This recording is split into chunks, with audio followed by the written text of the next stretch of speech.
Hi Lafayette third graders. This is Miss Clark, and we're going to continue talking about the relationships between fact families, but now we're going to look at multiplication and division. Just like addition and subtraction are related to each other, multiplication facts and division facts are also related to one another. I have a fact family here, and I have the numbers 20, 5, and 4. And I'm going to think about these three numbers and how they're related to each other with multiplication and division. Well, I know that I can multiply 5 times 4, and that's going to give me 20. And likewise, I can do 4 times 5, and I can also get 20. The inverse of multiplication is going to be division. So I can take this bigger number at the top and think about how I can break it apart using these smaller numbers. Well, if I take 20 and I divide it into 4 equal groups, I'm going to be left with 5 in each group. Likewise, if I take that number 20 again, but this time break it into 5 equal groups, I'm going to have 4 in each group. Now, when I look at these related facts, we're used to writing the answer on the right side of the equation. But I can also switch it and write my answer first. So instead of saying 5 times 4 equals 20, I can say 20 equals 5 times 4. Instead of 4 times 5 equals 20, I can say 20 equals 4 times 5. Instead of saying 20 divided by 4 equals 5, I can say 5 equals 20 divided by 4. And instead of saying 20 divided by 5 equals 4, I can say 4 equals 20 divided by 5. The reason that I can flip-flop my numbers on either side of my equal sign is because no matter how I write it, the numbers on the left are equal to the numbers on the right. When I look here, 5 times 4, is 20, and on the right side, I have 20. So they're equal. And same over here. On the left side, I have 20, and that's going to equal the same thing as 5 times 4, because the answer to that is 20. I can write it any way I want to, as long as my numbers on the left side are equal to the numbers on the right side, showing that my equation is balanced.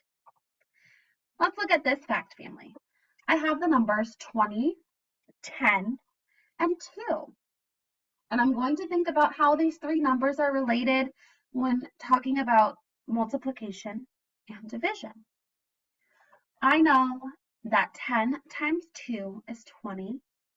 I also know that 2 times 10 is 20. 20 divided by 10 is 2, and 20 divided by 2 is 10. Now, just like with my other fact family, I can flip my numbers and write my answer first. So I could say 20 equals 10 times 2, 20 equals 2 times 10, 2 equals 20 divided by 10, or 10 equals 20 divided by 2. Remember, as long as I show that the left side and the right side are balanced, it doesn't matter where I choose to write my answer or my other numbers. Now I'm going to take a peek at these two fact families, and I notice that each of them have the number 20 in common. So I'm going to look at all the different ways that I could show that 20 on one side is equal to 20 on the other side. When we looked at this equation, we said that 2 times 10 equaled 20. And when we looked over here, one of the equations we used was 20 is equal to 5 times 4. Well, I don't always have to write the answer on the left or the right side of my problem. I could, in fact, use both of the equations on the left and the right side of my problem. I can say that 2 times 10 equals 4 times 5 because when I solve 2 times 10, I get 20, and when I solve 4 times 5, I also get 20. It's balanced on each side because the answer is the same. So I can use both of these equations on the left and the right side. Now let's take a look at these fact families. I have my 20, 5, and 4 family again, but this time I have 5, 1, and 1. Well, I noticed that both of these fact families have the number 5 in common, so we'll put those as our answer. When I look over here and I think about how these numbers are related with multiplication and division, and how I can use these numbers to get the number 5 as my answer, I know that 1 times 5 equals 5. And I can say that also as 5 equals 5 times 1. I'm looking over here with my numbers 20, 5, and 4. I know that earlier we had mentioned that 20 divided by 4 equals 5. Now, just like with our other problems and our other fact families, I don't always have to write the answer on the left or the right side of my equation. I can put 20 divided by 4 is equal to 5 times 1, because when I solve 20 divided by 4, I get 5, and when I solve 5 times 1, I also get 5. Remember, as long as my equation is balanced on the left and the right side, it doesn't really matter how I write it.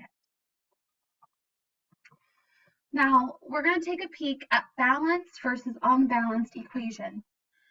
Just like we talked about with those last few examples, we can show that an equation is balanced using our equal sign because it's going to be balanced on the left and the right side. It's going to be the same answer. An unbalanced equation is shown by putting a slash through the equal sign. When I see that, I know that the numbers on the left side are not going to be equal to the numbers on the right side. I see here that I have the numbers 20 and 30. I'm going to use this symbol with the equal sign and the slash through it because 20 is not equal to 30. On this side, I have 20 on the left and 20 on the right, so I see that 20 is equal to 20. I can also show this by saying 2 times 10 is not equal to 5 times 6, because when I solve 2 times 10, I get 20, and when I solve 5 times 6, I get 30. The answers are not the same, so I would put a not equal sign. On this side, I see that I have 2 times 10, which equals 20, and 5 times 4, which also equals 20. So I can show that both problems are balanced on the left and the right, and I can use my equal sign. Same again, I have 40 divided by 2, which equals 20, and that's not equal to 10 times 3, which equals 30. And over here, I have 40 divided by 2, which equals 20, and I have 10 times 2, which equals 20. And so that shows that they're both balanced on the left and the right, so I'm going to use an equal sign. It's very, very important, third graders, that when we're talking about balanced and unbalanced equations, we have to solve each side of the problem to figure out if it's going to be balanced or unbalanced. So you actually have to solve 40 divided by 2 and 10 times 3 to figure out that the answer is 20 and 30 to draw the conclusion that they're not going to be balanced. And same, you have to actually solve the problem 40 divided by 2 and 10 times 2 to get the answer and show that they are balanced. It's a lot of work, but you can do it. All right, you try. I want you to pause the video and select the answer that's going to make this equation balanced. Remember, you're going to need to solve each of these 4 problems to be able to figure out the answer. Go ahead and pause the video. All right, first thing I have to do is figure out what 30 divided by 3 is. When I do 30 divided by 3, my answer is 10. So I know that the equation that needs to go on this side needs to equal 10. I know that 15 divided by 5 equals 3. So that can't be the answer because they don't equal the same thing. Next, I have 10 times 3, and that equals 30. So that can't be it either because they don't equal the same thing. Finally, I have 2 times 5, and that does equal 10.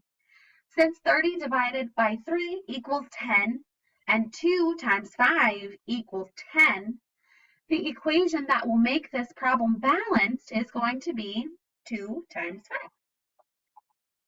Let's try another one. I want you to pause the video and figure out which of these equations is going to make this number sentence balanced.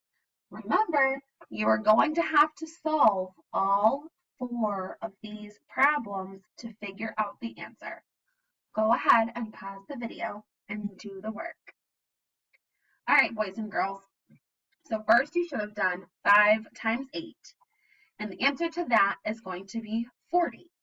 So I know that if I want to make this equation balanced, I need to find the one that equals 40. I'm going to start at the top and do 2 times 10, and that gives me 20. So that's not going to be the answer because it's not the same. Next, I have 4 times 10, which is 40. The answers are the same, but I'm just going to double check this last one before I make my answer choice. I have 4 times 5, and that is 20. They're certainly not the same. So my answer is going to be 4 times 10, because when I do 5 times 8 and 4 times 10, the answer to both of them is 40. Let's try one more. This time, we're going to look for the equation that will make this problem unbalanced. So I'm looking for the answer choice that will make this not equal on the left side and the right side. Remember, even though we're finding the equation that will make it unbalanced, you still have to solve all 4 of these math problems. So go ahead and pause the video and select the answer choice that will make this equation unbalanced. All right, boys and girls, just like with the other 2, we're going to start at the top and figure out what 1 times 10 is. And I know that equals 10. Since I want to make this problem unbalanced, I'm going to look for the answer choice that does not equal 10, because I don't want the left and the right side to be balanced. This first one I have is 20 divided by 2. That equals 10. Since it equals the same thing, this cannot be the answer choice because I need to make this problem unbalanced. Next, I have 4 divided by 5, and that gives me 20. Those answer choices are not the same, and that would make it unbalanced, but I want to double check my final answer before I make a choice. My last one is 5 times 8, which equals 40. That is also not the same as 10 and would make this problem unbalanced. So if you chose 4 times 5 or 5 times 8, you are correct because either one of those equations would make this problem unbalanced. Awesome job today, 3rd graders. You guys learned a lot and you did a lot of work. You're going to continue on to the practice activity and work through the problems to figure out balanced and unbalanced equations. Remember, you're going to need to do the work and solve each and every problem to find your answers.